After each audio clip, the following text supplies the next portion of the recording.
Dan drama की आने वाली एपिसोड बहुत ज़्यादा इंटरेस्टिंग होने वाली है। यहाँ पर जो मिशा है वो तो सच में ही डैन बन चुकी है। यहाँ पर उसने अपना बदला पूरा करने की पूरी कोशिश की और उसमें वो कामयाब भी हो गई। अब ज़किया की मौत के बाद किसका नंबर लगने वाला है और अब कौन सी तबाही उस घर में मचाने वाली है मिशा? क्या होगा नेक्स्ट एपिसोड में? नेक्स्ट एपिसोड में आप लोग देखोगे कि यहाँ पर ज़किया की मौत के बाद घर में सोगवार का समा होगा और सब लोग बहुत ज्यादा परेशान होंगे और रो रहे होंगे, जिस पर एक निशा होगी जो बहुत ज्यादा खुश होगी। तो वहां पर उसे अफसोस भी होगा कि वो गलत तो नहीं कर रही। तो वहां पर डॉक्टर उसे समझाएगा कि एक जालिम का इस दुनिया से चला जाना मतलब इस धरती से बोझ कम हो जाना। तो तुमने कुछ गलत भी नहीं किया, जो भी किया वो बिल्कुल ठीक किया। तो जिस पर निशा और ज्यादा खुश हो जाएगी और उसके बाद उसका अगला टारगेट यही होगा कि अब फौजिया और जावेद को इस दुनिया से रुखसत किया जाए। तो जिसके लिए वो अगला प्लान तैयार करेगी। लेकिन यहाँ पर फौजिया की मौत ने शबाब और जवार के दरमियान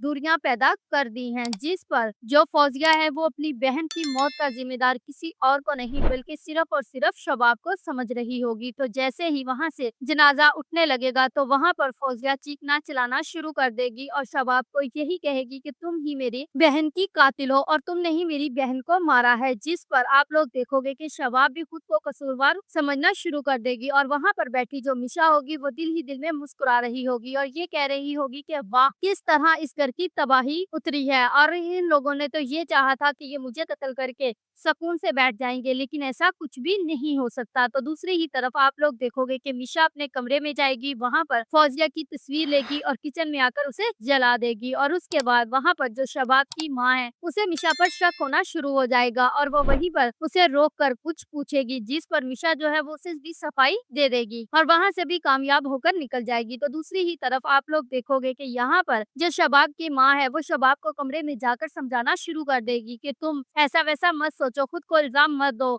उसकी लिखी ही ऐसे थी और इतनी ही उसने गुजारनी थी, वो गुजार कर चली गई। लेकिन अब तुम जवार और अपने तलकात को ठीक करने की कोशिश करो। लेकिन यहाँ पर जो शबाब है वो यही कहेगी कि मुझे तो लगता है कि ये मुझे छोड़ देंगे। जिस पर वो शबाब के कमरे में जब जवार आता है तो वहाँ पर शबाब जवार को हमदर्दी जताने के लिए उसके करीब जाती है और उसे तसल्ली देती है। लेकिन वहाँ पर जवार शाह उसे पटक देता है और ये कहता है अब तुम मेरे सामने भी मत आना, मैं तुम्हारा चेहरा भी नहीं देखना चाहता। यानी अब शबाब और जवार की दूरियों का टाइम शुरू हो चुका है और अब इसके लिए मिशा के लिए और आसानियां पैदा होनी शुरू हो चुकी हैं। तो वो जवार के पास खड़ी होगी और वहां पर उसे भड़काना शुरू कर देगी कि किस तरह आपकी बहन की मौत हो गई, वो इस दुनिया से चली गई, ये सब कुछ हो गया और ये सब कुछ करने वाली भी तो शबाब है। काश वो उसे माफ कर देती, अगर वो उसे माफ कर देती तो हो सकता था कि वो आज आपके पास होती इस दुनिया में। जिस पर जवार एक बार फिर से भड़क जाएगा और यहाँ पर अब आप लोग देखोगे कि जो मिशा है वो यही कहेगी कि असल गुनहगार तो अभी मौजूद है और उसे तो अभी उसके अंजाम तक पहुंचाना है, यानी जावेद और फौजिया को। तो दूसरी ही तरफ आप लोग देखोगे कि जो जावेद है वो भी काफी ज्यादा अपसेट होगा और अपने कमरे में बैठा सिगरेट नोशी कर रहा होगा और फौजिया के बाद वो जकिया के गम में रो रहा होगा। और इसके बाद आप लोग देखोगे कि अब इन दोनों के गम जो है वो अब अंजाम में बदलने वाले हैं। या तो जावेद जो है वो मिशा को सामने लाने की पूरी कोशिश करेगा, लेकिन तब तक जो मिशा है वो जावेद को इस घर से निकाल चुकी होगी और उसके साथ ही फौजिया को। जब तक इनके सामने मिशा का सच आएगा तब तक इन लोगों के घर को दीमक चाट चुकी होगी। If you like this video, subscribe my channel, press the bell icon for more updates.